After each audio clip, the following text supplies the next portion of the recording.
friends, Krista here. Thanks for stopping by Books and Jams again today. I am so excited to tell you the 5 books that I have liked the most this year. I have read quite a few books this year, and I was expecting it to be pretty difficult to narrow it down to my favorites so far.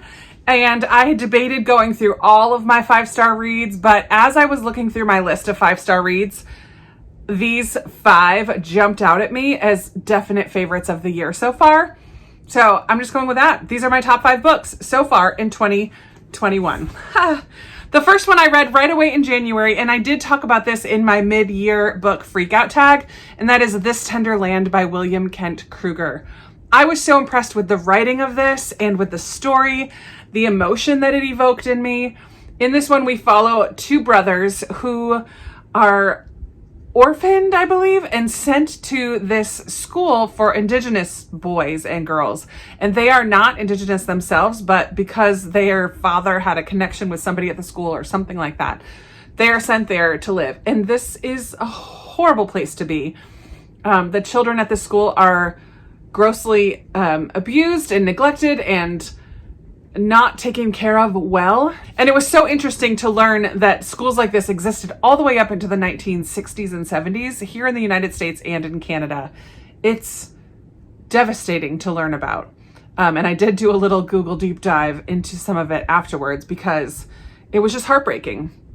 Anyways, these 2 boys and a couple of friends that they have made at the school have to escape one day. Something happens and they need to get out of Dodge.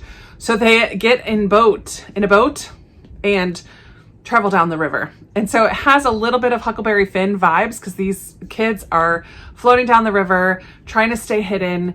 And it takes place right in the 1930s, right in the midst of the Great Depression. And we see Hoovervilles, like a little slum area along the river where people are doing their best to just survive. We see like camp meeting style religious events where healings and miracles happen. And we just follow the journey of these 4 kids as they travel down the river and the people that they meet along the way.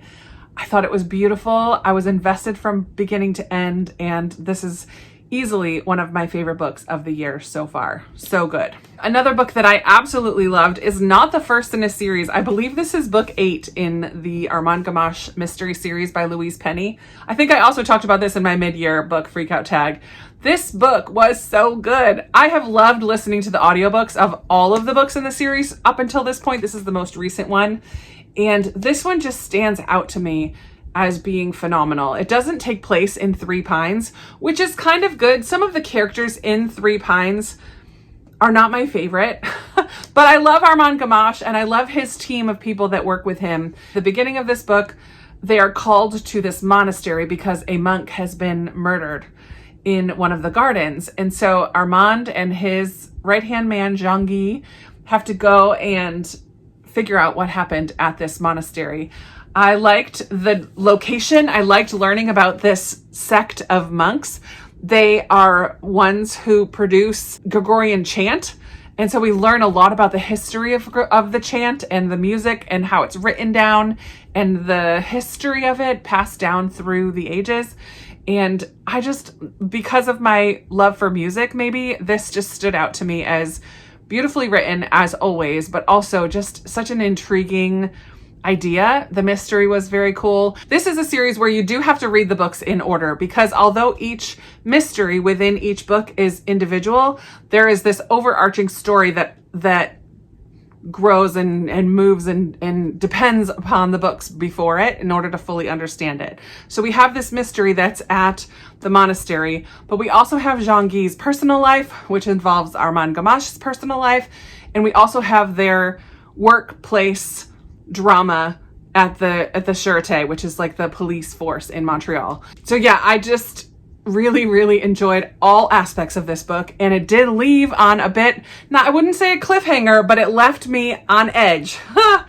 At the edge of the cliff. It didn't have me hanging over the cliff, but I was at the cliff wondering what on earth, where are we going to go from here?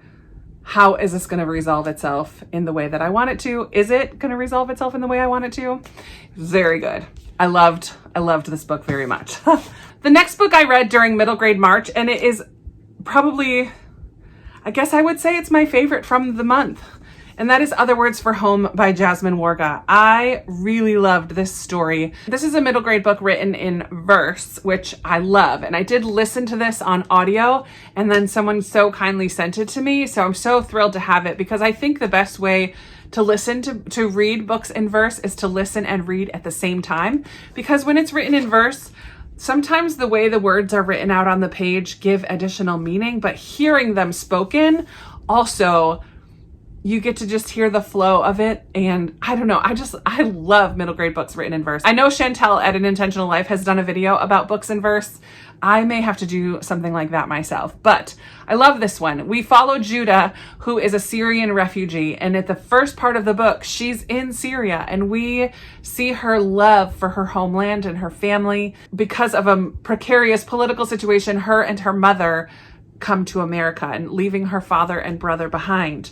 And the difficulties that she experiences going to school and trying to start a life here with her mother. I loved the ESL teacher, the English as a second language teacher, and the classmates that she befriends in her school here in America. I loved the relationship that they had.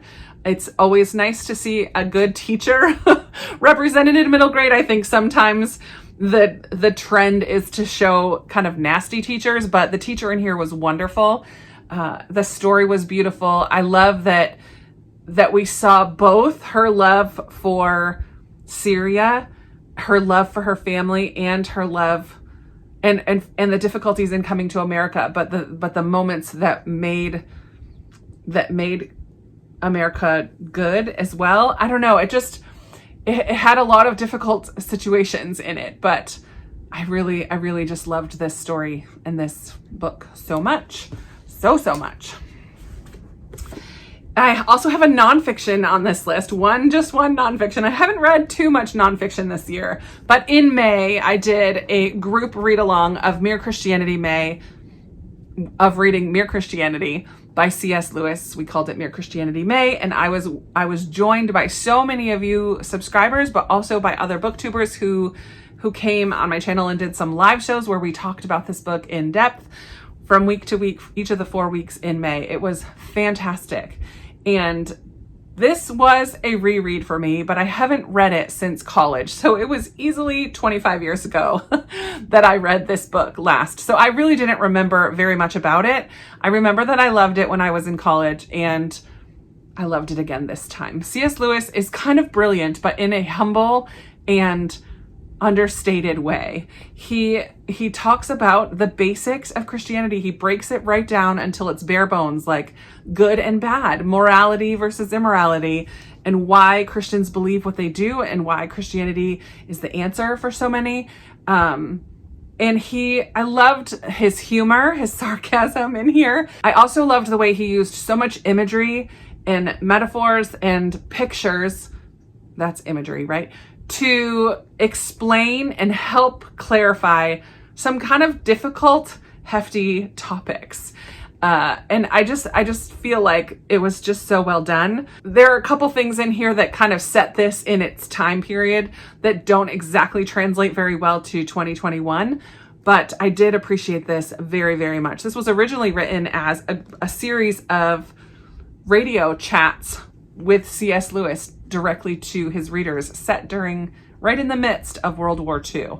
So it's interesting when you read it and kind of put that kind of a setting around it. That also added another layer to reading and understanding this book. Very cool. Loved it. Easy 5 stars. I think it's fantastic. And then finally, the 5th book that I'm going to talk about today that I absolutely loved was Where the Lost Wander by Amy Harmon. I've talked about this a lot on my channel.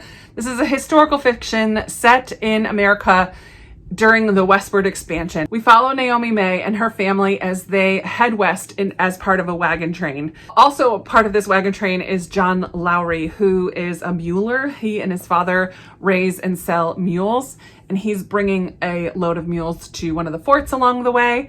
Naomi and John meet and have a very real and deep relationship. I loved it so much. But they have their struggles as well. John himself is half Pawnee and half white. From a very young age, he was raised by his father, and his mother went back to their tribe. This handles issues of westward expansion and and what that meant for Native people at this time.